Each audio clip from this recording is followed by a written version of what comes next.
Yan po ang naging problema niya. Mahina daw po mag-spot. Yan po. Mahina daw po spot. At titingin po natin. Yan po, saksak po natin. Yan po, manda na po.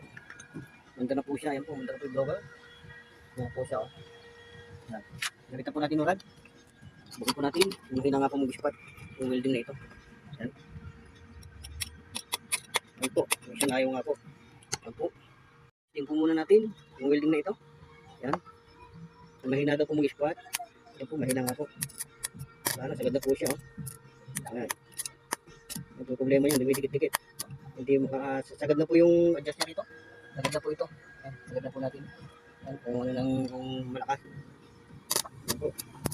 Yan po. Mahina po talaga. Dumidikit.